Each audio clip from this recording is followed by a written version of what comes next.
Janata colony ಮತ್ತು ವಿಶೇಷವಾಗಿ ಇಲ್ಲಿರುವಂತೆಲ್ಲ ಜನರು ಕರ್ತನೆ ಮತ್ತು ವಿಶೇಷವಾಗಿ ರೆವರೆಂಡ್ ರಾಜ್ಕುಮಾರ್ ಎಲ್ಸಿಂದೆ ಅವರ ಕುಟುಂಬ ಮತ್ತು ಅವರ ಸೇವೆ ಅವರೆಲ್ಲರಿಗಾಗಿ ದೇವರೇ. Lord, I pray for the Akin ministries, Lord. ಓ ಕರ್ತನೆ, ಯಾಕಿನ್ ಮಿನಿಸ್ಟ್ರಿಗಾಗಿ ನಾನು ಪ್ರಾರ್ಥಿಸ್ತಾ ಇದ್ದೇನೆ ಪ್ರಭು. Lord, I pray for the each and every house of the Janta house, Lord. ಓ ಕರ್ತನೆ, ಈ ಜನತಾ ಹೌಸ್ ನಲ್ಲಿರುವಂತಹ ಒಂದೊಂದು ಕುಟುಂಬಕ್ಕಾಗಿ ನಾವು ಪ್ರಾರ್ಥಿಸ್ತಾ ಇದ್ದೇವೆ. Let every one of them, ಕರ್ತನೆ, ಎಲ್ಲರಿಗಾಗಿ ನಾವು ಪ್ರಾರ್ಥಿಸ್ತಾ ಇದ್ದೇವೆ. let them experience the day of victory and healing and joy and peace in the name of Jesus. ವಿಶೇಷವಾಗಿ ಯೇಸುವಿನ ನಾಮದಲ್ಲಿ ಕರ್ತನೆ, ಪ್ರತಿಯೊಬ್ಬರ ಜೀವನದಲ್ಲಿ ವಿಜಯದ ಜೀವನ, ಸಮಾಧಾನದ ಜೀವನ ಮತ್ತು ಕರ್ತನೆ ಜಯದ ಜೀವನ ಪ್ರತಿಯೊಬ್ಬರ ಜೀವನದಲ್ಲಿ ತುಂಬನೆವಾಗಿದೆ. ಪ್ರಾರ್ಥಿಸ್ತಾ ಇದ್ದೇವೆ. Lord, I pray, ನಾವು ಪ್ರಾರ್ಥಿಸ್ತಾ ಇದ್ದೇವೆ ದೇವರೇ. let this year be the year of many differences, Lord. ಓ ಕರ್ತನೆ, ಈ ವರ್ಷ ಪ್ರತಿಯೊಂದು ಬದಲಾವಣೆಯ ವರ್ಷಗಳಿಗೆಲ್ಲರಿಗಾಗಲಿ ಎಂಬುದಾಗಿ They must say, ಅವರೆಲ್ಲರೂ ಹೇಳಬೇಕು ದೇವರೇ, God has changed my life and situations. ವಿಶೇಷವಾಗಿ ದೇವರೇ, ದೇವರ ಜೀವನವನ್ನು ಬದಲಾಯಿಸಿದ್ದಾನೆ ಎಂಬುದಾಗಿ.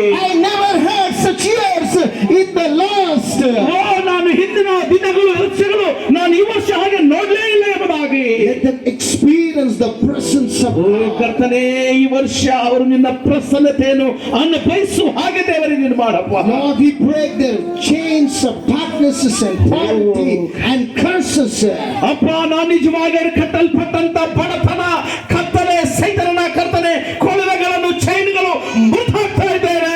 And let them be set free from the sin and darkness. ವಿಶೇಷವಾಗಿ ಅವರಿಗೆ ನಾನು ಪಾಪದಿಂದ ಮತ್ತು ಕರ್ತನೆ ಶ್ರಾಪಗಳಿಂದ ಅವರಿಗೆ ಬಿಡುಗಡೆಗೊಳಿಸ್ತಾ ಇದ್ದೇನೆ. Let this year be the year of salvation. ಓ ಕರ್ತನೆ, ಪ್ರತಿಯೊಬ್ಬರಿಗೆ ಈ ವರ್ಷ ಕರ್ತನೆ ಒಂದು ರಕ್ಷಣೆಯ ವರ್ಷ ಅವರೆಲ್ಲರಿಗೆ ಆಗಲೆಂಬುದಾಗಿ ಪ್ರಾರ್ಥಿಸ್ತಾ ಇದ್ದೇವೆ. Lord, we believe and receive this. ಓ ಕರ್ತನೆ, ನಂಬಿ ಮತ್ತು ನಾವು ಇದು ಹೊಂದಿಕೊಳ್ಳುತ್ತೇವೆ. You will do this. ಆ ಕರ್ತನೆ, ನೀನು ಇದನ್ನು ಮಾಡ್ತೀಯ ಎಂಬುದಾಗಿ. This is your promise, O O Lord. ಕರ್ತನೆ, ಇದು ನಿಮ್ಮ ವಾಗ್ದಾನವಿದೆ ಯೇಸುವೇ. Thank you for hearing our prayer. ಓ ಕರ್ತನೆ, ನಮ್ಮ ಪ್ರಾರ್ಥನೆ ಕೇಳಿದಕ್ಕಾಗಿ In Jesus' name we receive it. ಯೇಸುವಿನ Amen. ನಾಮದಲ್ಲಿ ಈ ಪ್ರಾರ್ಥನೆಗಳನ್ನು ನಾವು ಕೇಳಿ ಹೊಂದಿದೆವುದಾಗಿ ನಾವು ನಂಬುತ್ತೇವೆ. ಎಲ್ಲರೂ ನಾಮೇ. Amen.